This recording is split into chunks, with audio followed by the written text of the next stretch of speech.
महानगरपालिकेत नेमकं चाललंय काय, हा आपला एकंदरीत आजच्या या सगळ्या कार्यक्रमाचा विषय आहे।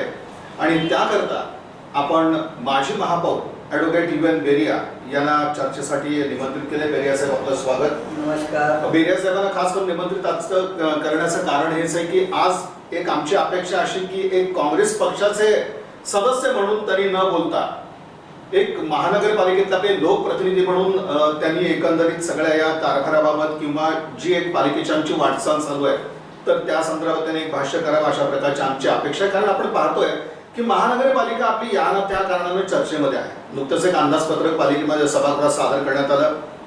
सुरुवातीला एक असमान निधी वाटपावरून एका नगरसेविकेनं सभेचं कामकाज रोखलं, सभा तहकूब करावी लागली आणि त्यानंतर मग पुन्हा बजेट सादर झालं। पण एक मुद्दा आणखीन यामध्ये समोर आला की नेमकं बजेट सादर झालंय नाही झालंय, तांत्रिकदृष्ट्या ते मंजूर आहे नाहीये, इथपर्यंत सगळा आमचा हा गदारोळ पोहोचत असतो। आणि दुसऱ्या बाजूला शहर विकासाची लोकांना जी अपेक्षा आहे त्या बाबतीत असं होतं की महानगरपालिकेमध्ये पदाधिकारी असतील किंवा आमचं मग शेवटी प्रशासन असेल काही निर्णयांची अंमलबजावणी करत असतं, पण त्याचं एकंदरीत मूर्त स्वरूप काय आहे, लोकांच्या अपेक्षा सगळ्या पूर्ण होत आहेत का, आणि एकंदरीत जे पालिकेचं कामकाज आहे, सभागृहाचं कामकाज आहे, यामध्ये सगळं नेमकं घडतं काय? यामध्ये आपण सुरुवातीला पाहिलं की सत्ताधारी भाजप असेल, भाजपमधले काही वाद आपण पाहिले, त्यानंतर खरं तर विरोधी पक्षाला एक मोठी भूमिका बजावता आली असती पण ती आपल्याला दुर्दैवाने पाहतो की समोर आली नाही। विरोधी पक्षामध्ये सुद्धा एक गोंधळाचं काही वातावरण आहे, एक वाक्यता विरोधी पक्षात इथं दिसून आलेली नाहीये। हे सगळं महानगरपालिकेत नेमकं घडलेलं आहे का, या संदर्भात आपण ॲडव्होकेट UN बेरिया यांच्याशी हा सगळा संवाद राजरंग या कार्यक्रमाच्या माध्यमातून साधतोय। बेरिया साहेब, सुरुवातीला असा प्रश्न आहे की अगदी अंदाजपत्रक तांत्रिकदृष्ट्या हे मंजूर झालंय की नाही झालंय, याला काय म्हणायचं? सोलापूर महानगरपालिकेचा सन 2021चा अंदाजपत्रक खरं तर मागच्या मार्चमध्ये व्हायला हवं होतं, परंतु ते कोविड-19च्यामुळे ते पुढं ढकललं गेलं आणि सत्ताधारी पक्षाने ते मुदतीत ते घेण्याची गरज होती। आज गेली 4-5 महिने अनलॉक झाले, परंतु 4-5 महिन्यामध्ये सत्ताधारी पक्षाने बजेटकडे गांभीर्याने पाहिलं नाही, त्यामुळे 10 महिने निघून गेले। तर आता 2 महिन्याकरता ते बजेट करायचं होतं। आयुक्ताने सादर केलेल्या बजेटची अंमलबजावणी या ठिकाणी सध्या होत आहे। वास्तविक कायद्यामध्ये तरतूद आहे की सोलापूरच्या किंवा इतर महानगरपालिकेच्या सर्वसाधारण सभेने जर अंदाजपत्रक सादर केलं नाही किंवा मान्यता दिली नाही तर जोपर्यंत सर्वसाधारण सभा मान्यता देत नाही तोपर्यंत माननीय आयुक्तांनी सादर केलेल्या बजेटची अंमलबजावणी करावी लागते। आता या सत्ताधाऱ्यांनी एक तर 10 महिने उशिरा अंदाजपत्रक सादर केलं, अंदाजपत्रकाची सभा बोलवली, पहिल्यांदा सभा निधीच्या गोंधळामुळे तहकूब झाली, समान वाटप निधीचं झालं नाही, काही लोकांनी भरपूर अशा पद्धतीचा निधी घेतला आणि शहराच्या विकासाच्या दृष्टिकोनातून किमान सगळ्या पक्षाला पक्षवाईज त्यांचे जे काही सदस्य आहेत त्या पद्धतीने जर निधी मिळाला असता तर शहराचा विकासही समतोलपणे करता आला असता। तसं न झाल्यामुळे सदस्यांच्या भावना तीव्र झाल्या आणि त्या दिवशी सभा तहकूब करावी लागली। दुसऱ्या वेळेला सभा बोलवण्यात आली, सगळ्या सदस्यांना समान निधी देण्याचं तत्व मान्य करण्यात आलं, अंदाजपत्रकामध्ये कुठलीही कर दर वाढ नव्हती आणि आयुक्ताने मांडलेल्या बजेटवर सत्ताधाऱ्यांची जी काही सूचना होती ती मांडल्यानंतर विरोधी पक्षाने त्याच्यावर आपली भूमिका ठरवायची अशा पद्धतीची चर्चा शिवसेना, काँग्रेस पार्टी, राष्ट्रवादीमध्ये आणि कम्युनिस्ट पार्टीमध्ये झालेली होती। परंतु दुर्दैवाने महेश कोठेने एक पाण्याचा विषय मांडला आणि त्या पाण्याच्या विषयावर सूचना आणि उपसूचना आल्या आणि त्या सूचना आणि उपसूचनेमध्ये कुठली सूचना मंजूर करायची का उपसूचना मंजूर करायची यामध्ये संभ्रमता महापालिकेच्या महापौरांमध्ये निर्माण झाली आणि त्यांनी सुरुवातीला सूचना आणि उपसूचना एकमताने अशा पद्धतीचा निर्णय दिला। तो योग्य नव्हता म्हणून मी उठून त्याला सांगितलं की अशा पद्धतीने आपल्याला करता येणार नाही, कारण सूचना एक टोकाची आहे आणि उपसूचना दुसऱ्या टोकाची आहे. तुम्हाला या ठिकाणी निर्णय घ्यावा लागेल की उपसूचना मंजूर करायची का सूचना. त्यानंतर त्यांनी सूचना बहुमताने अशा पद्धतीचा निर्णय दिला. त्यावर मी आणि सभागृहातल्या बहुसंख्य सदस्यांनी मतदानाची मागणी केली. हा महत्त्वाचा पॉईंट आहे. तुम्ही जो प्रश्न विचारला की सध्या अंदाजपत्रक मंजूर झालं समजायचं का नाही, तर हे अंदाजपत्रक का मंजूर झालं नाही याचं कारण मी सांगतो की जेव्हा एखादा विषय बहुमताने केलं जातं आणि त्या बहुमताच्या निर्णयानंतर जर सभागृहातल्या 4 किंवा 4पेक्षा अधिक सदस्यांनी उठून उभे राहून मतदानाची मागणी महापौरांकडे केली तर महापौरांनी मतदान घेतलं पाहिजे. आणि महापौरांनी त्या दिवशी मतदान घेतलं नाही. म्हणजे तांत्रिकदृष्ट्या मंजूर आहे की नाही? नाही मंजूर नाही आहे. कारण माझं म्हणणं असं आहे की जेव्हा एखाद्या विषयाची सुरुवात येते त्यावेळेला नगरसचिव ते विषय वाचतात. या अंदाजपत्रकाचा विषय नगरसचिवांनी वाचला नाही. सदस्यांनी मागणी केल्यानंतर मतदानाची मागणी सुद्धा महापौरांनी ती मान्य केली नाही आणि 1 मिनिटामध्ये तो विषय मंजूर झाला असं म्हणून महापौर त्या डायसवरून निघून गेल्या. विरोधी सदस्यांनी जो काही आरोप केलाय की महापौर असतील किंवा सभागृह नेते असतील यांना कामकाज लक्षात आलं नाही, कामकाजाची पद्धत त्यांना लक्षात आली नाही, असा जो काही एक आरोप केलाय त्यामध्ये तथ्य वाटतं का? म्हणजे काही चुकून घडलंय की जाणीवपूर्वक या सगळ्या गोष्टी घडल्यात असं वाटतं? नाही. बघा, सभागृहातले नियम केले गेलेले आहेत. सभागृह कसं चालवायचं, सभागृह कशा पद्धतीने हे करायचं चालतं याचे नियम करून त्याला महाराष्ट्र शासनाची मान्यता घेण्यात आलेली आहे. असं नाही आहे की आपल्याकडे सभागृहाचे नियम नाहीत. कोणी कधी बोलायचं, काय बोलायचं, सूचना कशी आणायची, उपसूचना कशी आणायची, तहकुबी कशी आणायची, चर्चाबंदी कशी आणायची, पॉईंट ऑफ ऑर्डर कसा घ्यायचा, पॉईंट ऑफ इन्फॉर्मेशन माहिती कशी घ्यायची, हे सगळे नियम आहेत. आणि जर नियमाला सोडून जर तुम्ही सभागृह चालवत असाल आणि आम्हाला माहीत नाही असं जर म्हणत असाल तर ते चुकीचं आहे. कारण दंड कसा आहे की 4 सदस्यांनी मागणी केली तर मतदान हात वर करून पहिल्यांदा घ्यायचं आहे. त्यानंतर पुन्हा जर लोकांनी पोल मागितला म्हणजे लेखी मतदान मागितला तर पुन्हा लेखी मतदान करायचं. मला असं वाटतं, शंका येते, मी काही संख्या मोजली नाही पण मला आजची शंका वाटू लागली की त्या दिवशी भाजपामध्ये सुद्धा 2 गट आहेत आणि सभागृहातली त्यांची संख्या कमी होती. हे त्यांच्या निदर्शनास आल्यामुळे त्यांनी अशा पद्धतीने गोंधळात ही सभा मारून नेलेली आहे. त्यामुळे तो विषय झाला हे कायदेशीर असं मी या ठिकाणी मानत नाही. आणि त्यामुळेच विरोधी पक्षाच्या सगळ्या नेत्यांनी माननीय आयुक्तांकडे तक्रार दिलेली आहे. मला वाटतं ते तक्रारीची सत्यता जर पडताळून पाहिली तर त्यांच्याही निदर्शनात येईल की सभागृहामध्ये यापुढं काय म्हणजे वाटतं का की काही याच्यातनं काही फरक पडेल? आयुक्तांकडे तुम्ही गेलात म्हणजे विरोधी पक्ष गेले असतील पण यातून आता पुढे काही घडणार आहे की सभा मारून नेली हे मात्र असं परिस्थिती मी आपल्याला हे सांगतो की आता या बजेटला तसा काही फार महत्त्व राहिलेलं नव्हतं. कारण 10 महिने ऑलरेडी त्याच्यामध्ये गेलेले आहेत. 2 महिन्याचा प्रश्न आहे. तोही म्हणजे आता जानेवारी सुद्धा आता संपलेला आहे, फेब्रुवारी सुद्धा आता आज 6 तारीख आहे. म्हणजे 2 महिने पूर्ण सुद्धा नाही आहेत आता. त्यामुळे मला वाटतं की या बजेटला एवढं अशा पद्धतीनं म्हणजे सूचना जर काही आल्या असत्या, काही त्याच्यावर चर्चा झाली असती तर काही गोष्टी आयुक्तांना आपल्याला सांगता आल्या असत्या. सत्ताधाऱ्यांना भीती नेमकी कुठली वाटली? नाही, सत्ताधाऱ्यांना भीती वाटली की त्यांचा अंदाजपत्रक नामंजूर होईल. त्यांना सदस्यांची संख्या ठेवण्यामध्ये ते अपयशी ठरले आणि त्या दिवशी विरोधी पक्षाची संख्या भरपूर होती ते त्यांनी ओळखलं. आणि मग जर आम्ही त्यांना असं सांगितलं होतं की जर तुम्ही समान निधी देणार असाल आणि जर शहराचा समतोल विकास होणार असेल, आयुक्तांच्या अंदाजपत्रकामध्ये योग्य अशा दुरुस्त्या करून जर तुम्ही सभागृहामध्ये अंदाजपत्रक मांडणार असाल तर त्याचा आम्ही योग्य विचार करू आणि तो एकमताने करण्याच्या दृष्टीने चर्चा झाली होती. बेरे सर, आता एक आपला महत्वाचा मुद्दा तुमच्याकडनं येतोय की समान निधी वाटपाचा. एक आपण तुमच्यापासूनचा जरी सगळा पिरियड म्हटला तर एक ठराविक लोकांनाच एक मोठा निधी आपल्या महानगरपालिकेमध्ये मिळत गेलेला आहे. त्यांनी तो मिळत केला ही एक सगळी पद्धत आहे आणि त्यावरून आमच्याकडे सातत्याने मागणी आली की समान निधी वाटप करायची गोष्ट आजपर्यंत होत नाहीये. या गोष्टी जर अशाच पद्धतीने घडत राहिल्या तर शेवटी एका नगरसेवकाने सभा रोखून धरली तर त्यामध्ये गैर असं आपण कसं म्हणायचं? नाही, यामध्ये तुम्ही म्हणताय त्या पद्धतीने थोडं तथ्य आहे त्याच्यामध्ये, की जेव्हा सत्ताधारी पक्ष त्याच्यामध्ये सत्तेत असतो त्यावेळेला ते जरा थोडंसं धुप्त माप ते स्वतःच्याकडे घेतात. ते काय आम्ही आमच्या वेळेला सुद्धा थोडंसं आम्ही असं दिलंच नाही असं नाही आहे विरोधी पक्षांना, पण थोडंसं कमी संख्याबळाप्रमाणे थोडंसं जास्त सत्ताधारी पक्षांना द्यावं लागतं, कारण त्यांची सदस्य संख्या जास्त असते.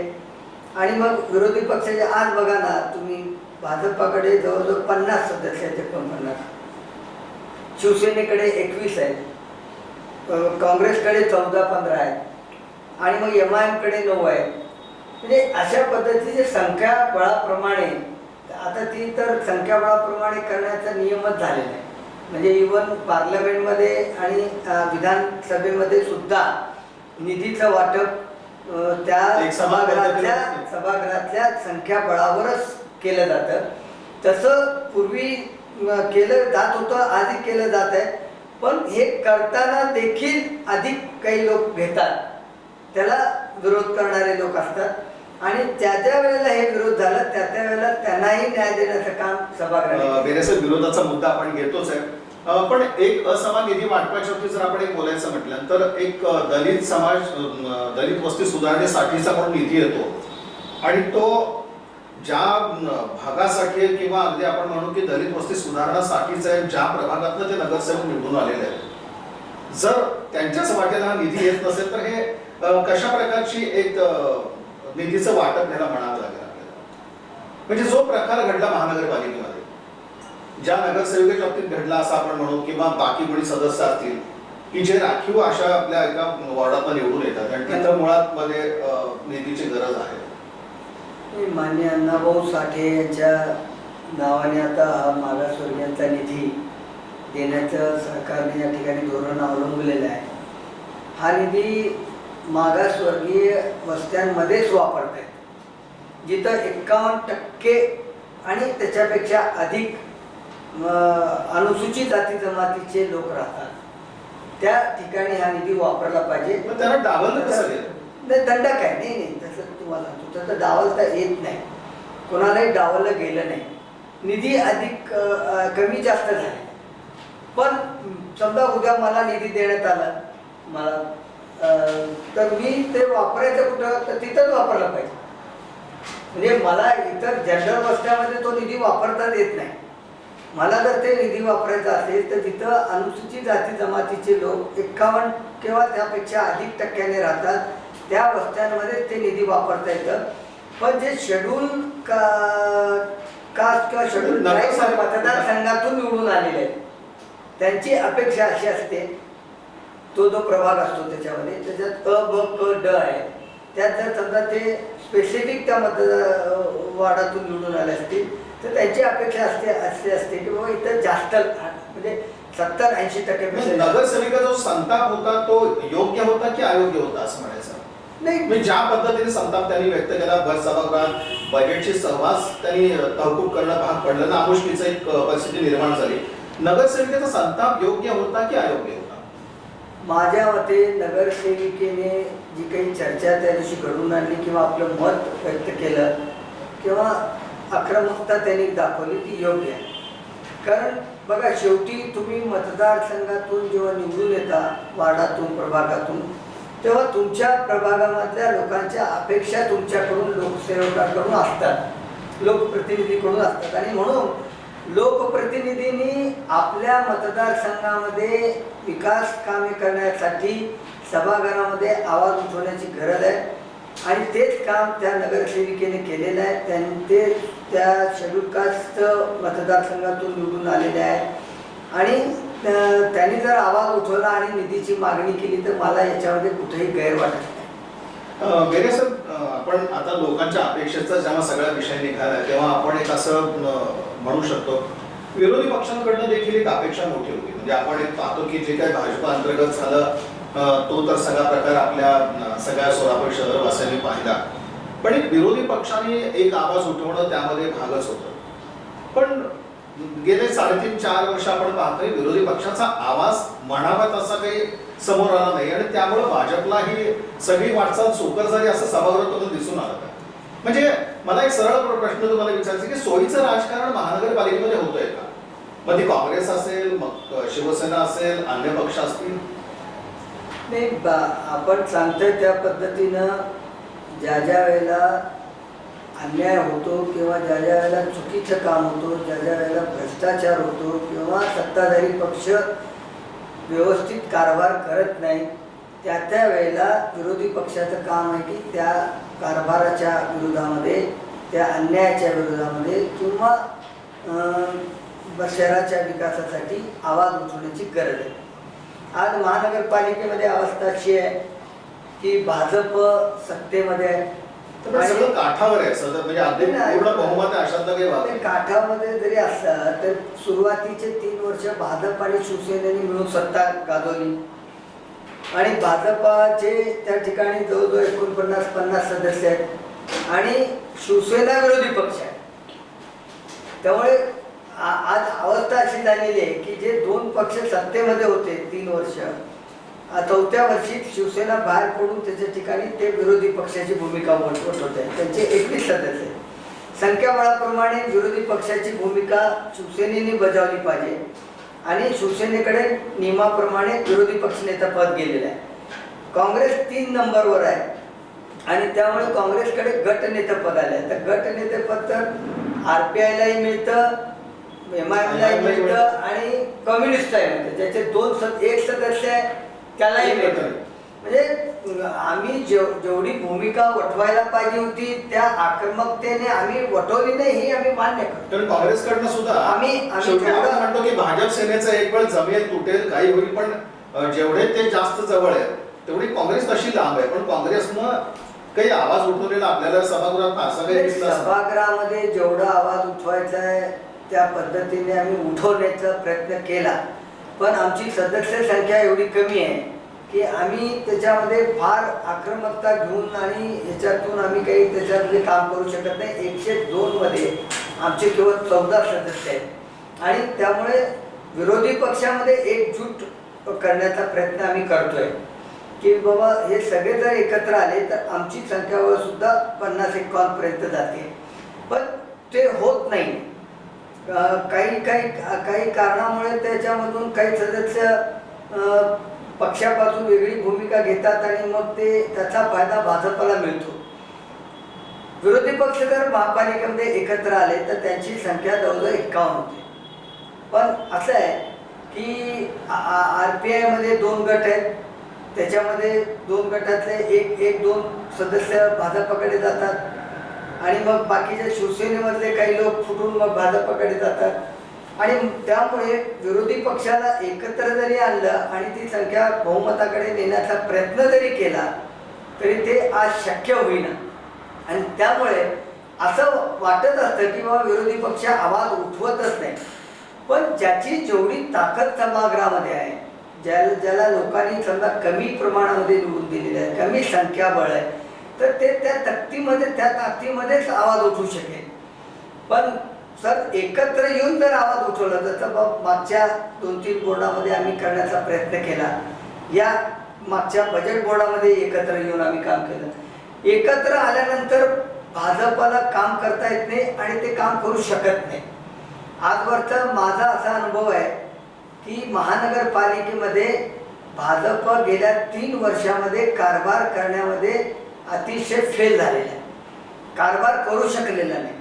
तुम्ही बघा 3 वर्षापासून स्थायी समिती अस्तित्वात नाही, स्थायी समितीचा सभापती नाही, झोन समित्या त्याची निर्मिती करूनही आज झोन समित्या ॲक्टिव्ह नाही.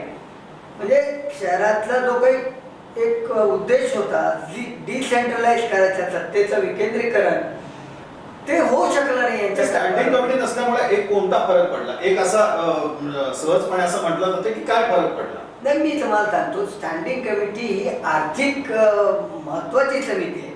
म्हणजे अडलं काहीच नाही. अडलं ना. तुम्हाला बघा, लोकप्रतिनिधीचे अधिकार प्रशासनाकडे जाणं म्हणजे काय? प्रशासनाच्याकडे अधिकार गेले, सर्व प्रशासनाकडे सगळे टेंडर काढण्याची प्रक्रिया, टेंडर मंजूर करण्याची प्रक्रिया, मग काम देण्याची प्रक्रिया, किती रक्कम मंजूर करण्याची प्रक्रिया, हे लोकप्रतिनिधीचे अधिकार सध्या प्रशासन वापरत आहे. हे काही योग्य आहे का? म्हणजे आम्ही निवडून आलो कशासाठी? कामं थांबली नाहीत. नाही, कामं थांबली नाहीत. नाही, विकास ज्या नाही थांबला. पद्धतीने तुम्हाला काम करायची इच्छा असते ते त्या पद्धतीने तुमचा कारभार होत नाही. तुम्हाला सांगतो, कारण स्थायी समिती असल्यानंतर प्रशासनावर वचक असतं, कंट्रोल असतं. प्रशासनाला ते विषय, प्रत्येक विषय स्थायी समितीकडे पाठवावं लागतं. स्थायी समितीमध्ये स्क्रुटिनी होते आणि स्थायी समितीला वाटेल त्या पद्धतीने मग त्याच्यात बदल करण्याचा अधिकार असतो. तो कुठं राहिला? आज फक्त माहितीसाठी विषय सभागृहापुढे येतात. म्हणजे पूर्ण लोकप्रतिनिधीचे अधिकार ते सगळेच प्रशासनाकडे गेले. आणि त्यामुळे जसा विकास एखाद्या सत्ताधारी पक्षाला वाटतं किंवा एखाद्या विरोधी पक्षाला वाटतं की शहराच्या या पद्धतीने विकास झाला पाहिजे, या पद्धतीने निधीचा वाटप झाला पाहिजे, तो होत नाही सध्या. आणि यालाही गोंधळ कारणीभूत ठरला. यालाही गोंधळ कारणीभूत ठरला. याला भाजपमध्ये 2 गट आहेत, ते 2 गट कारणीभूत ठरले. गेल्या 3-4 वर्षामध्ये दोन देशमुखचे जे गट आहे त्या गटामुळे महानगरपालिकेचा पट्ट्याबोळ झालेला आहे, कारभार करता आलेला नाही. मला सांगा, या भाजपच्या पिरियडमध्ये जेव्हा पहिल्यांदा निवडून आले तेव्हा त्यांनी 1200च्या वर 1200 कोटीचा बजेट मांडला. त्यानंतर दुसऱ्या वर्षी 1300 कितीतरी आणखी त्याच्यावरचा बजेट मांडला. हे न पटणाऱ्याकडे आम्ही त्यावेळेला विरोध केला की या पद्धतीने बजेट मांडून योग्य नाही, जे तुम्ही त्याच्यामध्ये कमी करा. पण ते न ऐकता समजा त्यांनी बजेट केलं. आज काय परिस्थिती झाली की गेल्या वर्षी 750 कोटीचं काय 712 कोटीचं बजेट आलं. म्हणजे जे 1300 कोटीचं बजेट आहे तेव्हा 712 तेव्हा आयुक्तांनी त्यावेळेला 800 कोटीचा बजेट मांडला असेल किंवा 900 कोटीचं बजेट मांडलं असेल. पण आज आयुक्तांना देखील मागं यावं लागतं किंवा खाली यावं लागतं. ही दुर्दैव आहे महापालिका. तसं आता याच अगदी या मुद्द्यावर आपण मांडलाय जो बजेटचा आपला सगळा एकंदरीत आहे. आज उत्पन्न वाढीचं एक मोठं आव्हान महानगरपालिकेसमोर आहे आणि आपण बघतो की अगदी गाळे भाडेवाढ असेल किंवा अन्य जे निर्णय आहेत तो लोकानुनय करता करता शेवटी महानगरपालिकेने आपल्या पायावर धोंडा पाडून घेतला असं म्हणायचं. कारण ज्या जागा आमच्या अगदी मोक्याच्या जागा आहेत, जे आमचे गाळे आहेत, आज अगदी आम्ही किरकोळ किमतीला त्यांच्याकडे ती आकारणी करतो आणि तीच मंडळी ओढ भाडेकरू ठेवून मोठी रक्कम वसूल करतात. उत्पन्न वाढीसाठी हे गाळे भाडेवाढ असेल किंवा अन्य ज्या पालिकेच्या जागा आहेत तर त्या संदर्भात जो काही निर्णय आज घेणं अपेक्षित होतं त्याबाबतीत काही व्यवहारीपणा साधला गेला नाही.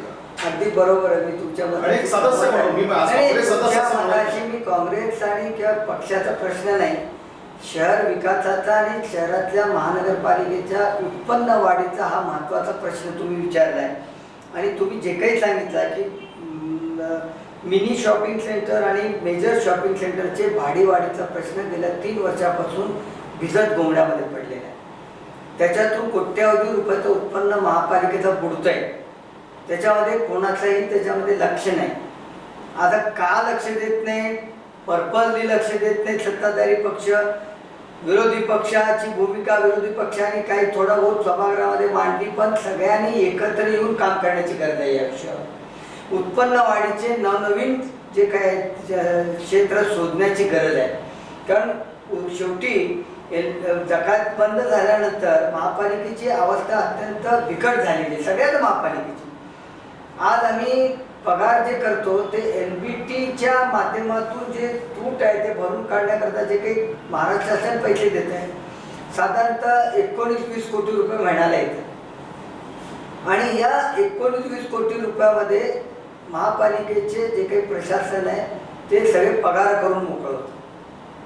आणि त्यामुळे ते 240 कोटी रुपये साधारणतः समजा वर्षाला आपल्याला इथं मिळत असतील तर हे 240 कोटी रुपये पूर्ण पगारात जातात.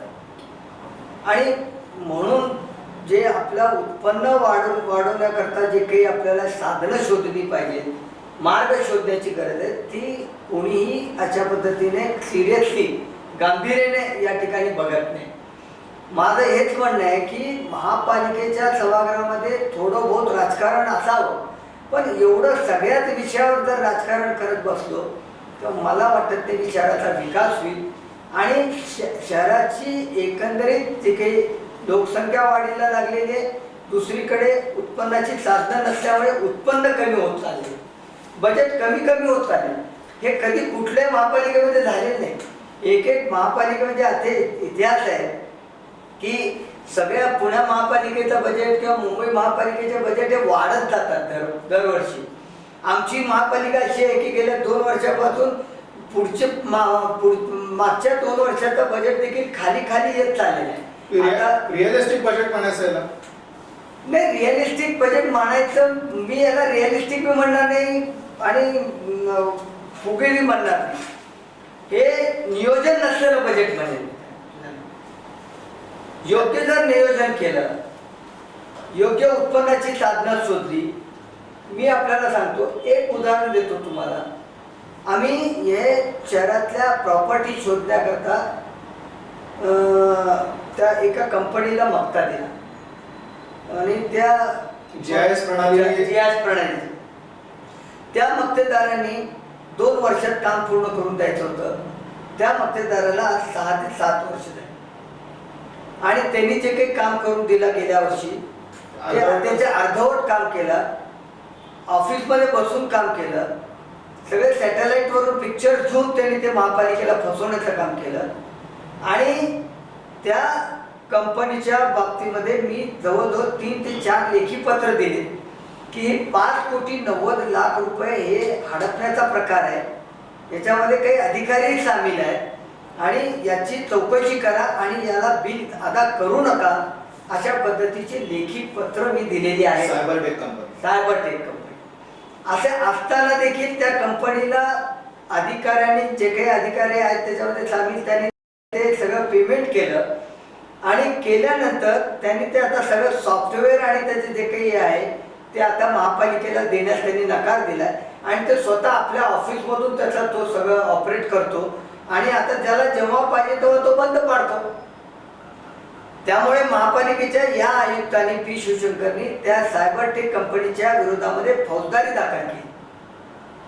आता गेल्या आठवड्यामध्ये फौजदारी दाखल केली. म्हणजे जे मी सांगत होतो की हे सगळं बोगस आहे, मला सांगा कसं उत्पन्न वाढणार. माझ्या मते मी जेव्हा माझ्या शेताकडे जातो किंवा माझ्या इकडं कार्यक्रमासाठी जातो, पुण्या रस्त्याला किंवा तुमच्या होडकी रस्त्याला तुम्ही एवढ्या टोलेजंग इमारती झालेल्या आहेत हातवाडीमध्ये, त्याची नोंदच असेसमेंट रजिस्टरला नाही. आणि ह्या नोंदी सगळ्या गायब करण्यामध्ये कोण आहे, या नोंदी का घेतल्या जात नाही, याच्यावर आम्ही पुष्कळ वेळेला सभागृहामध्ये बोलू.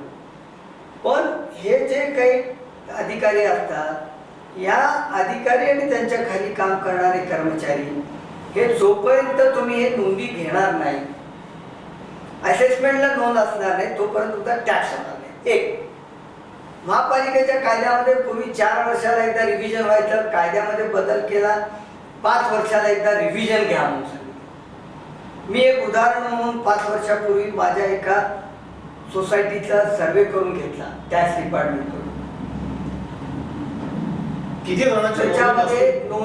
त्याच्यामध्ये अशा आढळून आले की पूर्वीच्या नोंदी आणि आजच्यामध्ये फार मोठा फरक झाला.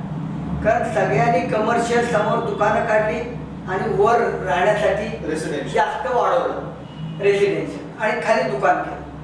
आता मला सांगा, त्याचा त्यांनी रेसिडेन्शियलचा कमर्शियल केला तर त्याला पाण्याची आकारणी कमर्शियल होईल, त्याची प्रॉपर्टीची आकारणी कमर्शियल होईल.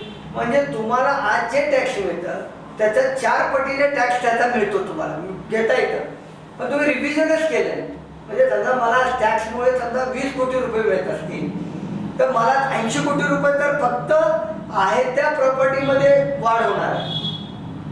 60 कोटी रुपये तिथं तुम्ही 30 कोटी आणता, 100 कोटी येणार आहे त्या जुन्या प्रॉपर्टीमध्ये. आणि मग नव्या प्रॉपर्टीची जर तुम्ही या ठिकाणी नोंदी घेतल्या तर तुमचं 100-200 कोटी रुपयाचं उत्पन्न वाढणार. बांधकाम परवानगीमध्ये असंच आहे. एवढ्या टोलिजन बिल्डिंग आहेत, किती लोकांनी परवानगी घेतल्या, परवानगी एवढ्या किचकट आहेत, तिथं काय गोंधळ आहे, तिथं अधिकारी काय करतात, पाणी पुरवठ्यामध्ये गोंधळ आहे, कनेक्शन देण्यामध्ये गोंधळ आहे. ते उत्पन्न वाढीकडे या प्रशासनाचं दुर्लक्ष आहे अगदी आणि दुर्लक्ष आहे. सत्ताधारी म्हणून पण एक त्यांनी तिथं लक्ष घातलं पाहिजे, सर्व सदस्यांनीच लक्ष मी घातलं. तर म्हणतो की सगळ्यांनी मिळून लक्ष घालण्याची गरज आहे. एका दुसऱ्या सदस्याने केवळ आवाज उठवून चालत नाही. तर या उत्पन्न वाढीच्या आणि जिथं महापालिकेला टॅक्स रूपी पैसे मिळतात, उदाहरणार्थ बांधकाम परवानगी आहे, उदाहरणार्थ पाणी पुरवठा आहे, तुमच्या टॅक्सच्या असेसमेंटच्या नोंदी आहे, याच्यामध्ये सगळ्यांनी सहकार्य करण्याची गरज आहे.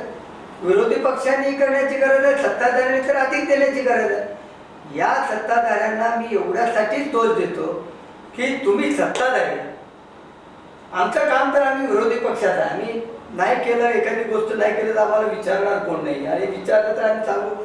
आम्ही सांगण्याचा प्रयत्न केला, ऐकलं, आवाज उठवण्याचा प्रयत्न केला, आमची ताकद तेवढी पोहोचत नाही, हे माझ्याकडे उत्तर ठरलेलं आहे. मी मुद्दाम जाणून बुजून तुम्हाला सगळ्या गोष्टी व्यवस्थित सांगतो, कारण याच्यामध्ये राजकारण करून महानगरपालिकेचा बट्ट्याबोळ होत आहे. महानगरपालिकेमध्ये कुठला पक्ष सत्तेवर आहे हे न पाहता निवडून आलेल्या लोकप्रतिनिधीने सगळ्यांनी मिळून तिथं कारभार करण्याची गरज आहे. हे जर झालं त्या दिवशी होईल, त्या दिवशी आपली महानगरपालिका पडू दे. सर महत्वाचं होतं की म्हणजे आपल्या एक चर्चेमध्ये राहिलं होतं की जी अंदाजपत्रे सभेची सुरुवात खरं तर म्हणजे त्या अंदाजपत्रा संदर्भातल्या विषयांनी व्हायला पाहिजे होती, पण ती पाणी पुरवठ्याच्या विषयावरनं त्या सभेची सुरुवात झाली, त्याच्यावर गोंधळ देखील झाला. आणि त्याच अनुषंगाने एका मोठ्या गोष्टीकडे कदाचित सगळ्यांचं दुर्लक्ष झालं, ते म्हणजे आयुक्तांनी असं म्हटलं की आता नळ मीटर आपण बसवतोय. तो एक निर्णय त्या पालिका आयुक्तांनी समोर आणलेला होता. हे सगळं घडलं काय की नेमकं पाणी पुरवठ्याचा विषय मांडण्याची वेळ त्या दिवशी का आली अंदाजपत्रिका सभेत? आणि दुसरी गोष्ट म्हणजे हे जे आहे नळ मीटर बसवण्याचं धोरण, ह्या गोष्टी प्रत्यक्षात कशा उतरू शकतात? म्हणजे जिथं आता आपण अगदी म्हणू की पहिल्यांदा समांतर जलवाहिनी अजूनही ती तशी म्हणजे पूर्णत्वास नाहीये, तिचं बरंचसं काम बाकी. अशा वेळेला मग कुठून तरी मग वडापूरवरला आपण काहीतरी लाईन देऊ असा एक सभासद प्रस्ताव त्या ठिकाणी येतो. हे एक आश्चर्य नाही का की अंदाजपत्र सभेची सुरुवात पाणी पुरवठ्याच्या विषयाने व्हावी? नाही, मी आपल्याला सांगतो की आणि नळ मीटर बसवणं प्रत्यक्षात उतरेल. सत्ताधारी पक्षाची चूक आहे. ज्या वेळेला एखादी सभा सुरू होते, सभा सुरू होण्यापूर्वी विषयांना प्राधान्य देण्याची पद्धत आहे. आता प्राधान्य देताना त्यांनी त्याला त्या प्राधान्य देण्यासाठी का लावलं सत्ताधारी पक्षाने? तो विषय महापौरांनी त्याला प्राधान्य दिलं, तो म्हणून तो पहिल्यांदा चर्चेला आला. एक दुसरा, तुम्ही फार महत्त्वाचा प्रश्न विचारला की दुसरी वडापूर पासूनची जी काही लाईन आहे, साधारणतः टाकळी ते आपल्या सोलापूरपर्यंतची एक लाईन आहे, ज्याच्यातून आपण आज साधारणतः 50 ते 60 MLD पाणी घेतो. ती 80 MLD पाण्याची आपली लाईन आहे. पण आपण सोरेगाव पासून ते सोलापूरची 1.6 मीटरची पाईपलाईन नवीन घातली, ती दुसरी आहे आपल्याकडे, ती जुनी काढून टाकली. सदस्यांचं म्हणणं असं होतं की टाकळीपासून जे तुम्ही बदललेली नाही, त्याला 50 वर्ष होऊन गेले, ती लाईन जर बदलली नाही, उद्या त्याचा काही झालं, ती लाईन फुटली किंवा ती लाईन फार जुनी झाल्यामुळे समजा पाणी पुरवठा विस्कळीत झाला, बंद झाला तिथून, तर एकदम 50 MLD पाणी शहराला कमी मिळेल. आणि त्याच्यातून आज जो मिळणारा पाणी पुरवठा 2 दिवसाला 3 दिवसाला आहे, तो आणखी 8 दिवसाला 10 दिवसाला जाईल. त्यामुळे एक लाईन आणखी अधिक त्या ठिकाणी घालावं अशा तऱ्हेचा तो विषय. दुसरी, आपण तो म्हणला ते अत्यंत योग्य आहे की उजनी ते सोलापूरची एक दुसरी लाईन चालू आहे. त्या दुसऱ्या लाईनीचं काम देखील महापालिकेच्या माध्यमातून चालू आहे. त्याच्यामध्ये एक गोष्टीचा उल्लेख मी पार्टीचा आहे म्हणून करत नाही, पण सुशीलकुमार शिंदेनी गृहमंत्री असताना, वीज मंत्री असताना त्यांनी या ठिकाणी 250 कोटी रुपये या ठिकाणी तरतूद करून दुहेरी पाईपलाईनच्यासाठी ठेवलेली होती. आणि ते पैसे आणि एक 50 कोटी रुपये राज्य शासनाने घालून आता सुरुवातीला ते 300 कोटीचं काम दुसऱ्या लाईनचं चालू आहे.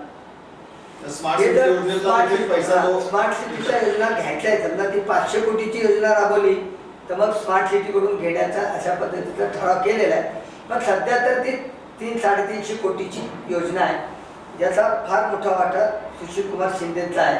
हे सगळ्यांनाच मानावं लागेल, कारण पहिली लाईन सुद्धा उजनी ते सोलापूरची त्यांनीच सोलापूर शहराला आणली.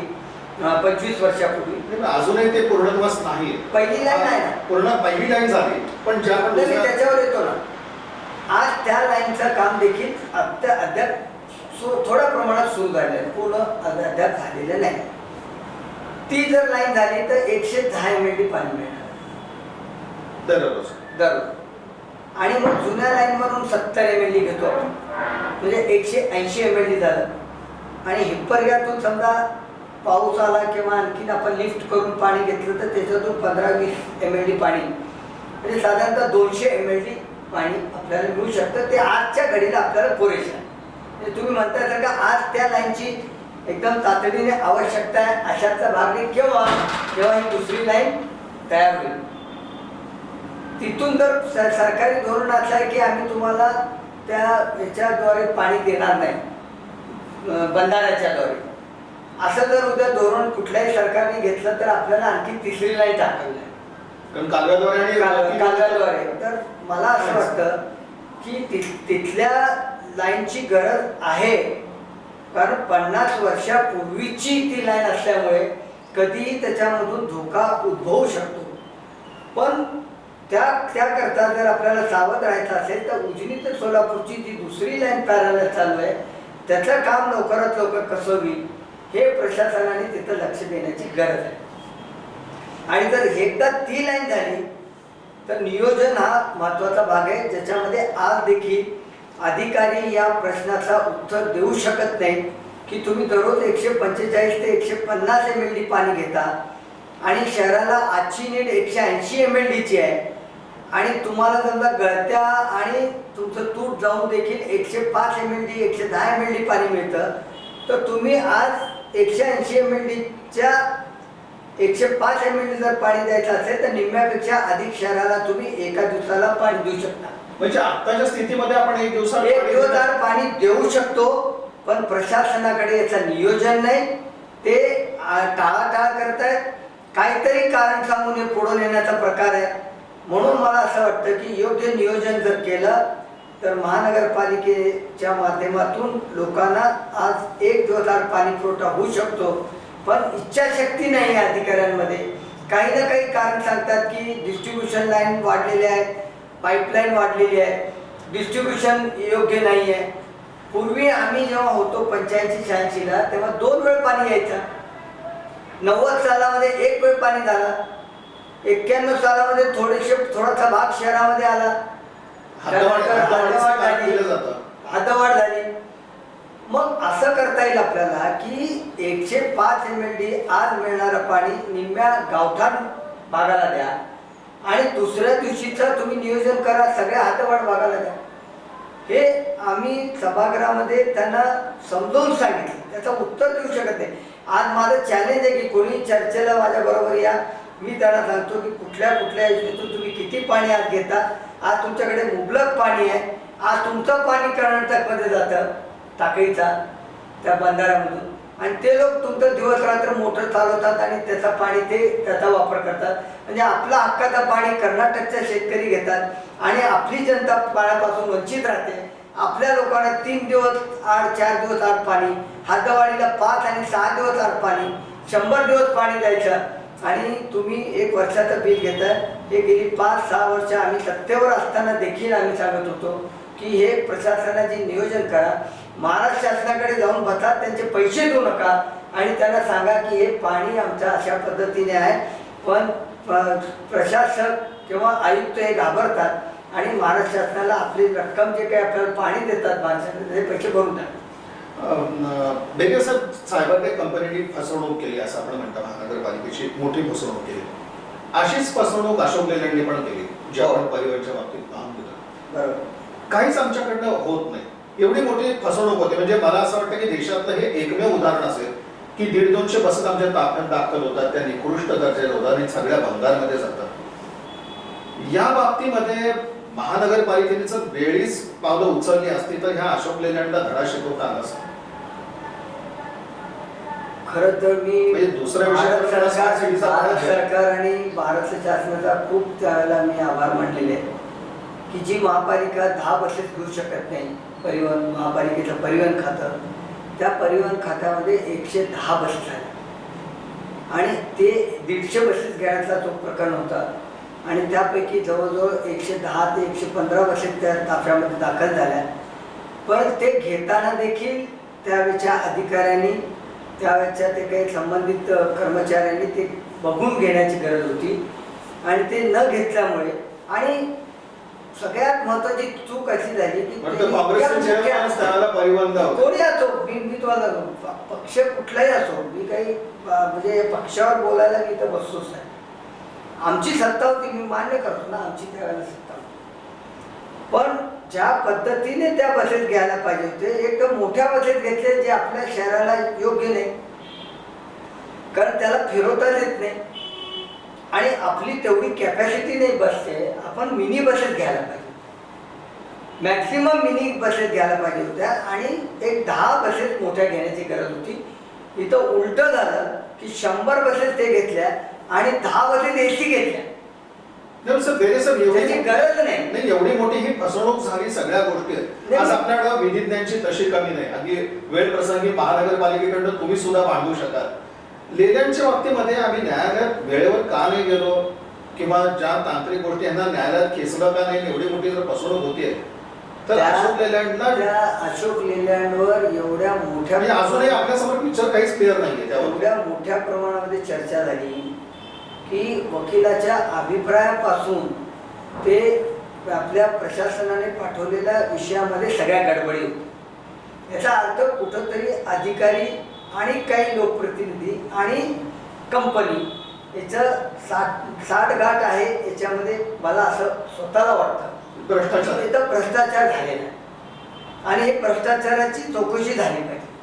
मग तो भ्रष्टाचार सायबर कंपनीच्या माध्यमातून झाला तर सायबर कंपनी एवढं तुम्हाला त्रास देते, तुम्ही आज त्याला 7 वर्षानंतर त्याच्यावर फौजदारी दाखल करताय, ज्याच्यामध्ये मी तुम्हाला यापूर्वी 3-4 वर्षापासून सातत्याने पत्रव्यवहार करतो. त्यावेळेला फौजदारी करण्यापेक्षा त्याचं बिल देऊन टाकलं, तुम्ही देऊ नका म्हटलं तर. म्हणजे याच्यामध्ये देखील भ्रष्टाचार झाले आणि या अशोक लेलँडमध्ये तर भ्रष्टाचार झालेलाच आहे. एक्सप्रेस फिल्टर लाईनचं आपल्याला तसंच दिसतं की तिथंही कंत्राटदारांनी नीट काम केलेलं नाहीच आहे. नाही, हद्दवाढच्या ड्रेनेज लाईन घ्या तुम्ही, कमी व्यासाच्या ड्रेनेज लाईन घातलेल्या आहेत. प्रत्येक कामामध्ये प्रशासन, मला असं वाटतं की लोकप्रतिनिधींनी जर उद्या भ्रष्टाचार केला तर लोकप्रतिनिधीच्या विरोधामध्ये देखील अधिकाऱ्यांना अधिकार आहे की तुम्ही त्याच्याविरुद्ध कारवाई करू शकता. तर तुमचे अधिकारी भ्रष्टाचार करू लागले आणि संगनमताने जर काही होऊ लागलं तर त्याला कोण रोखणार आहे? त्याला शेवटी जनतेने रोखलं पाहिजे. लोकांना निवडून देताना तुम्ही योग्य प्रतिनिधी पाठवला पाहिजे. तिथं टेंडर घेणारे सगळे आपलीच मंडळी दिसतात. कोण केलंय, कसं झालंय याचा माझ्याकडे कुठला पुरावा नाही, पण माझी एक संशय असा आहे की सायबरटेक कंपनी आणि हे अशोक लेलँडमध्ये मोठा भ्रष्टाचार झाला या दोन्ही विषयांमध्ये. आणि ह्याच्यासाठी मी तर अशी मागणी करेन की याच्यामध्ये तुम्हाला गव्हर्नमेंटच्या ज्या कोणत्या चांगल्या मशिनरी असतील त्या एजन्सी मार्फत तुम्ही चौकशी केली. तोपर्यंत तुम्हाला सांगतो कोणी धाडस करणार नाही. किती लोकांनी त्याच्यामध्ये पैसे खाल्ले, किती लोकांनी घेतले, सायबरटेक कडून कोण कोण घेतलं, या अशोक लेलँडमधून कोण कोण घेतलं, जे कोणी असतील त्या. पण मी तुम्हाला सांगतो की हे का होत नाही, तर याच्यामुळे होत नाही. विकास का होत नाही, तर अशामुळे होत नाही. हे स्मार्ट, आता विकासाचं एक स्मार्ट सिटीचं आपल्याला दिसतं असं, पण एक अंदाधुंद स्मार्ट सिटीची कामं आपल्या शहरामध्ये चालली आहेत आणि दिसतं असं आपल्याला. म्हणजे आज आपण बघतो की एवढं मोठं प्रदूषण होतं, म्हणजे आपण त्याला धुळपूर असं आपण सोलापूरच्या शहराला म्हणतोय. सोलापूर शहराचे नागरिकांचं एक आरोग्य धोक्यात आलं. अंदाधुंद पद्धतीने काम आहेत की जो रस्ता होतोय, एकतर कामं रखडतायत, कुठून तरी रस्ता होतो, पुन्हा झालेला रस्ता पुन्हा खोदण्याचे प्रकार घडतात. अंदाधुंद आणि मनमानी पद्धतीनं सोलापूर शहरामध्ये स्मार्ट सिटीची कामं चालू आहेत. पंतप्रधान नरेंद्र मोदी यांची महत्वाकांक्षी ती योजना सगळ्या गोष्टीत. पण त्याची जर ही सगळी वाट लागत असेल तर मनपा सदस्य आपले जेवढे आहेत ते त्या बाबतीत आवाज उठवताना का दिसत नाही? स्मार्ट सिटीला जाब विचारणार तरी कोण? म्हणजे सरळ प्रश्न असा आहे की आजच्या घडीला या स्मार्ट सिटीला कोणी विचारायचं, विचारणा कोणी करायचं? स्मार्ट सिटी ही एक फसवी योजना आहे. हे मी तुम्हाला सांगतो, स्मार्ट सिटीमध्ये केंद्र सरकारचा उद्देश चांगला आहे. महानगरपालिकेची निवड फसवणूक झाली, महानगरपालिकेमध्ये ठराव करून घेतला आणि महानगरपालिकेला बाजूला टाकून सोडलं. आज माहितीसाठी सुद्धा विषय येत नाही स्मार्ट सिटीतून. म्हणजे जो उद्देश आहे की आपण सत्तेचं विकेंद्रीकरण करायचं आपण सांगतो आणि ते स्मार्ट सिटी करून पुन्हा 7-8-10 लोकांच्या हातामध्ये तुम्ही ते सगळं कारभार दिला त्या सीओ आणि ते 7-8 लोकांच्याकडे केंद्रीकरण झालं. म्हणजे एक तर तुम्ही त्या 7-8 लोकांच्यावर विश्वास ठेवला पाहिजे आणि त्या 7-8 लोकांनी अपेक्षा आपली अशी असते की त्यांनी व्यवस्थित कारभार करण्याची गरज आहे. जर स्मार्ट सिटीचा कारभार योग्य होत नसेल, तिथं काही भ्रष्टाचार होत असेल, तिथं असलेला रस्ता फोडून पुन्हा नवा रस्ता करण्याचं किंवा आज 2-3 कामं तयार आहेत असं म्हटलं जातं हुतात्मा गार्डनच्या बाजूला. कोणी आज ठामपणे म्हणू शकत नाही की स्मार्ट सिटीची ही कामं झाली, पूर्ण झाली. पूर्ण झाली असं एकच काम ते आता दिसतं ते तेवढं ते एक काम जे तुझं रंगभवन पासून ते रस्ता. दुसरी कामं अद्याप आम्ही पेपरलाच वाचतो की 3-4 कामं पूर्ण झालेली आहेत, 2-4 कामं अर्धवट आहेत. मला तर शहरामध्ये ठिकठिकाणी सगळीकडे फोडून ठेवलेलं दिसायला लागलंय रस्त्यासाठी. पुन्हा ते रस्ते करणं, पुन्हा तिथली ड्रेनेज लाईन काढण्यासाठी अनेक ठिकाणी धुळीचा प्रकार वाढलेला आहे, प्रत्येक खोडून ठेवलेले आहे. विकास मान्य आहे, विकास होत असताना सगळ्या गोष्टी केंद्र सरकारचा उद्देश चांगला आहे, राज्य सरकारचा उद्देश चांगला आहे, पण महानगरपालिकेला त्याच्यातून बाजूला केलं गेलं आणि मुठीभर अशा पद्धतीने 8-10 लोकांच्या वर ते कारभार सोपून एक प्रायव्हेट लिमिटेड कंपनी केली स्मार्ट सिटीची. कोणी विचारू शकत नाही. आज त्याचं रजिस्ट्रेशन करून त्यांनी ते कारभार नियमाप्रमाणे सगळं घटना करून घेतलं ना. वास्तविक आम्हाला त्यावेळेला सांगितलेलं असं होतं की प्रत्येक विषय हा सभागृहातून जाईल स्मार्ट सिटीकडे. त्यानंतर सगळं काही बदललं गेलं ते सगळं. आणि आज अशी अवस्था आहे की स्मार्ट सिटीत काय चाललेलं आहे ते महापालिकेला काहीच माहीत नसतं आणि महापालिका त्याच्याकरता स्मार्ट सिटीमध्ये कॉन्ट्रीब्युशन देत असते. म्हणजे त्याच्यामध्ये काहीच रोल नाही, काहीच रोल नाही. आणि 50-50 कोटी रुपये उचलून दिलेले स्मार्ट सिटीला. किमान विषय माहितीसाठी तरी चर्चेला आलं पाहिजे किंवा हे काम चालू आहे, हे काम दिलेलं आहे, या कामामध्ये याला टेंडर दिलेलं आहे, या कामामध्ये याला माहितीसाठी. मान्यतेला तुम्ही घेतला ठीक आहे, अधिकार घेतले, कंपनी प्रायव्हेट लिमिटेड केली, तुम्ही 7-8-10 लोक काम करतात आणि ते काम वेगानं व्हावं, त्यामध्ये अडथळा कुठला अपेक्षा होती, पण असं देखील काही झालं नाही. स्वतः अधिकार घेऊन सुद्धा होत नाही. तो अधिकार घेतला, अधिकार घेऊन तो त्या महापालिका जेव्हा पैसे देते तेव्हा महापालिकेकडे तो विषय पाठवण्याची गरज आहे ना. हा बाबा महापालिकेचा पैसाच नाही, जनतेचा पैसा नाही. महापालिकेच्या शहरातल्या कर रूपाने आलेला पैसा तुम्हाला आम्ही स्मार्ट सिटीच्या प्रायव्हेट कंपनीला आम्ही 50-50 कोटी रुपये देतो, तेव्हा तुमचं काम नाही की आम्हाला माहितीसाठी ते विषय पाठवायचे. बेरे सर, चर्चेचा सुरुवात आपण थोडीशी अंदाजपत्रकावरून केली होती. शेवटचा एक प्रश्न अंदाजपत्रकाच्या बाबतीतच, कारण मूळ मुद्द्यावरती म्हणजे अगदी पुन्हा तोच एक विषय असा येतो की आपण म्हटलं की आपल्याकडे उत्पन्नाची साधनं म्हणजे जे स्त्रोत आहेत तेच कमी आहे. आज पालिकेचं उत्पन्नच ज्याला म्हणून की एक तुटक्या अशा पद्धतीचा आहे, मोडकत होतो ज्याला म्हणून अशा पद्धतीचा. अशा वेळेला मात्र आम्ही बजेटचे जे आकडे बघतो तर ते चांगले मोठे असतात, वेगवेगळ्या गोष्टींसाठी तरतूद होत असते. पण शेवटी हा महानगरपालिकेचा कारभार चालतोय कसा आणि एक तुमचं सांगणं शेवटी काय? महानगरपालिकेमध्ये मी कुठंच काही मेळ लागत नाहीये. या चर्चेदरम्यान तुम्हाला अनेक गोष्टी या ठिकाणी सांगितल्या की महानगरपालिकेचा उत्पन्न वाढवण्याकरता जेवढे प्रयत्न होण्याची गरज आहे तेवढे प्रयत्न होताना दिसत नाही. नवीन उत्पन्नाची साधनं शोधण्याचं काम होत नाही. प्रॉपर्टी असेसमेंटला सगळ्या प्रॉपर्टीच्या नोंदी नाहीत. आपण पाणी पुरवठा करतो त्याच्यामध्ये जे काही बोगस अशा पद्धतीचे अनेक लोकांनी असे घेतलेले त्याचा शोध लागत नाही. आणि मग हे जे काही उत्पन्नाचे मिनी शॉपिंग आणि मेजर शॉपिंग सेंटरच्या भाड्याचा प्रश्न असेल, या सगळ्या गोष्टी गांभीर्याने पाहून सत्ताधाऱ्यांनी आणि विरोधकांनी बसून आणि प्रशासनाला घेऊन बसलं पाहिजे आणि त्याच्यावर तातडीने निर्णय घेण्याची गरज आहे. आणि हे जर झालं तर तुम्हाला अपेक्षित उत्पन्न येईल. आज काय की आम्ही समजा 1000 कोटीचा बजेट मांडतो, आमच्याकडे 300 कोटी रुपये देतात, सगळं बजेट अपसेट होतं. म्हणजे आम्ही अपेक्षा अशी धरलेली असते 700 कोटी रुपये आमच्याकडे येतील आणि 700 कोटी रुपयाचा खर्च दाखवतो. म्हणजे अंदाजपत्रक आता असतं, एक जमेची बाजू असते, एक खर्चाची बाजू असते आणि त्याचे ढोबळ आकडे असतात, अंदाज असतात, अंदाज असतात आणि ते कागदावर राहतात. कारण आम्ही अंदाजे उत्पन्न धरला एक 1200 कोटी 1500 कोटीचा किंवा 700 कोटीचा आणि ते येतात 200 कोटी 300 कोटी आले तर तुमच्या 50% बजेट अपसेट झाला, डिस्टर्ब झाला आणि तुम्ही तेवढ्याच रकमेची कामं सुचवलेली असतात. कारण उत्पन्न अपेक्षित धरून तुम्ही तेवढ्या रकमेची कामं सुचवता आणि उत्पन्न न आल्यामुळे तुमची निम्मी कामं कागदावर राहतात, निम्म्यापेक्षा. त्यामुळे अपेक्षा भंग होतात. आणि म्हणून मला असं वाटतं की जोपर्यंत उत्पन्न वाढीच्या संदर्भामध्ये प्रयत्न होत नाहीत, महापालिकेला योग्य असं उत्पन्न मिळत नाही, तोपर्यंत मला वाटतं की विकासासाठी पैसा उपलब्ध होणार नाही.